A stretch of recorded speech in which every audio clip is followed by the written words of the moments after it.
सबसे बड़ा जो फूट होने जा रहा है वो बहुजन समाज के जो एमएलएज हैं जेडीयू में, वो खुद भाग करके सरकार ब्यूरोक्रेसी के भरोसे चलाया जाता है। और कौन सा काम लेकर के जाएंगे? संविधान पे हमला हुआ ही बताने नहीं ना जाएंगे। वो कह रहे थे कि नीतीश जी के लिए दरवाजा खुला हुआ है। हम सब ये चाहते हैं कि ये सारे लोग, चाहे जिन भी दल से हटा दीजिए या फिर आप इस तरफ आइए। 5,00,000 करोड़ के खर्चे वहाँ पे सरकार ने किया है। आप मुस्लिम कम्युनिटी से आते भी हैं, मुसलमानों को गंगा स्नान करने से या कुंभ में जाने से कर रही है, या जो सामाजिक राजनीतिक लोकतांत्रिक अधिकार मिले हैं उसको कमजोर कर रही है। तो अभी आप देखिएगा जैसे चुनाव नजदीक आएगा, सबसे बड़ा जो फूट होने जा रहा है वो बहुजन समाज के जो एमएलएज हैं जेडीयू में, वो खुद भाग करके हम लोगों के साथ आएंगे। और इसमें से बहुत सारे लोग संपर्क में भी हैं। बस एक अवसर देख रहे हैं, जब वो अवसर आएगा आप सब लोग को पता भी चलेगा। बहुत कितने लोग संपर्क में हैं? अब ये हम आपसे नहीं ना बताएंगे, कुछ खुलासा कुछ सब होगा, थोड़ा धैर्य रखिए, सब होगा। भगदड़ मचने वाली है। भगदड़ कहिए, देखिए एक आदमी का जो पब्लिक लाइफ में है, अगर वो किसी से वोट ले रहा है तो वोट लेके भाग नहीं ना जाएगा, 5 साल बाद जाएगा कि नहीं जाएगा।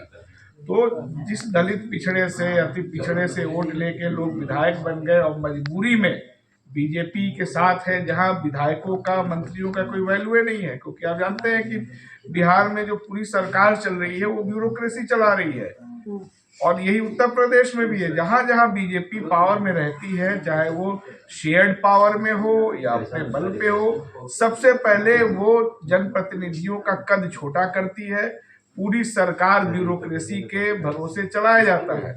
और ये तो सबको मालूम है कि दिल्ली की सरकार किस तरह से यहाँ नीतीश जी को कंट्रोल कर रही है। उनका भी उतना रोल नहीं रह गया जितना ब्यूरोक्रेसी करा है।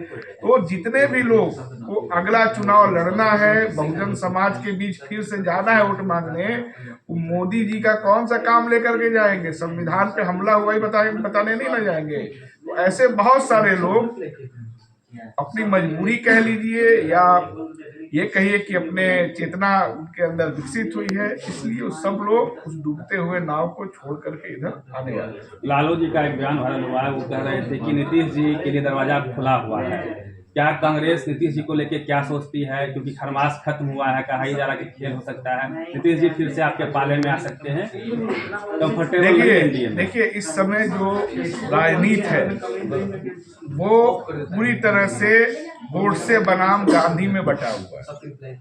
तो जो पार्टी अपना बैनर पर गांधी जी का फोटो लगाती है, लोहिया जी का फोटो लगाती है, हम सब ये चाहते हैं कि ये सारे लोग चाहे जिन भी दबाव में मजबूरियों में गोडसे की पार्टी के साथ अलायंस में हो, हम तो चाहेंगे कि सारे गांधीवादी लोग एक साथ आ जाएं, गोडसे को छोड़ दें। तो अगर वो आना चाहते हैं नीतीश जी या उसके लोग, तो बिल्कुल आना चाहिए। क्योंकि ये देखिए अब ये पार्टियों के बीच का संघर्ष नहीं है, अब ये गोडसे बनाम गांधी के लड़ाई की तरफ देश बढ़ रहा है। तो सबको पोजीशन तो क्लियर करना पड़ेगा, या तो गांधी जी का फोटो बैनर पर से हटा दीजिए या फिर आप इस तरफ आइए। तो मुझे लगता है कि अगर लालू जी ने कहा है तो कोई इसमें गलत बात नहीं है। एक सवाल है सर, कुंभ का मेला चल रहा है, 5,000 करोड़ के खर्चे वहाँ पे सरकार ने किया है।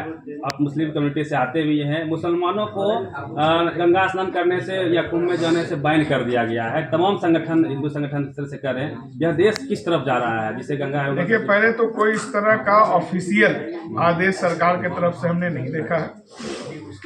अब देखिए नदी पानी है, पानी को कोई रोक सकता है? पानी पर आप लाठी चलाएंगे तो पानी रुक जाएगा। गंगा हजारों साल से बह रही है, कोई भी नदी बह रही है। अब आप उसको अगर धर्म के जाति के आधार पर बांटना चाहते हैं तो ये शर्मनाक नहीं है, पागलपन है। और मैं बीजेपी से कहना चाहूँगा, अभी पिछले दिनों उनके कुछ लोगों ने कहा कि जो शाही स्नान है इसका अब नाम बदला जाएगा, क्योंकि शाही उर्दू जबान की भाषा है। मैं आपके माध्यम से बीजेपी के लोगों को कहूँगा कि सबसे पहला प्रस्ताव अमित शाह के नाम में परिवर्तन का लोग लाएं। और अभी जैसे शाही स्नान को अमृत स्नान ये लोग बोल रहे हैं, तो मेरा तो सुझाव होगा कि अब अमित शाह को अमित अमृत जो भी अपना नाम रखना चाहे लोग रखें।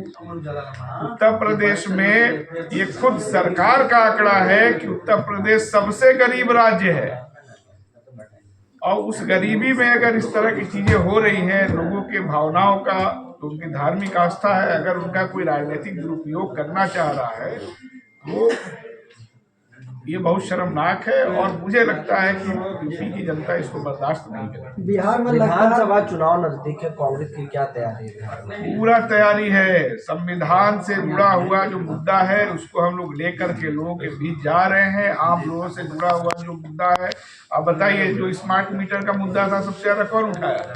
बीपीएससी के आंदोलन में सबसे ज्यादा कौन लोग आगे रहे? तो कांग्रेस पार्टी पूरी तरह तैयार है, और मुझे लगता है कि कांग्रेस पार्टी और इंडिया गठबंधन से ज्यादा तैयार तो यहाँ की जनता है, जो एक बदलाव चाह रही है, एक सही दिशा में बदलाव हो। क्योंकि जो इधर 20 साल की राजनीति रही है इसमें विकास बहुत बाधित हुआ है। अब देखिए, आपको अभी मैं तमिलनाडु, केरल कहीं भी जाता हूँ, हमको बिहार के लोग मजदूरी करते मिल जाते हैं। अभी मैं प्रियंका जी के चुनाव प्रचार में गया तो हमको सब भोजपुरी बोलते हुए लोग मिल गए। हम पूछे कहाँ के हैं, तो बताया बेगूसराय के। अब बेगूसराय में हमको तमिलनाडु का एक आदमी नहीं दिख रहा है। पंजाब में आपको बिहार के लोग मिल जाएंगे, लेकिन क्या आपके सहरसा में, दरभंगा में पंजाब के लोग आए हैं? नहीं ना आ रहे हैं। तो पलायन कहाँ से कहाँ हो रहा है?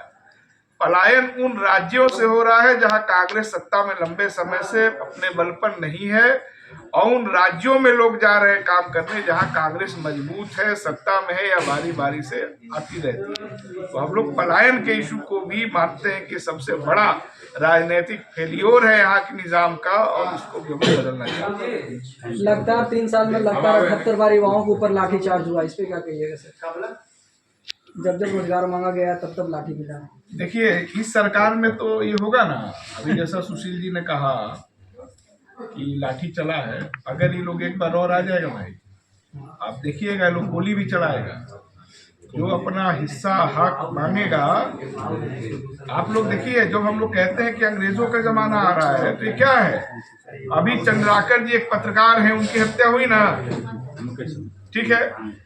अभी मैं प्रेस क्लब में गया था दिल्ली में, वहाँ एक उर्दू अखबार हुआ करता था दिल्ली का, उनको तोप में बांध के अंग्रेज उड़ा रहे, उसका ही फोटो लगा हुआ। जब हम ये कहते हैं कि अंग्रेजों के दलाल लोग हैं, अंग्रेजों के मुखबिर हैं, तो वो सब काम करेंगे जो अंग्रेज किए हैं। तो अगर बीजेपी सत्ता में आती है तो ये युवाओं का दमन करेंगे। अभी लाठी चला रहे हैं, कल गोली भी चलाएंगे। इसीलिए सबको एकजुट होकर के इंडिया गठबंधन को मजबूत करना चाहिए। ये आपके माध्यम से मैं अपील करता हूँ।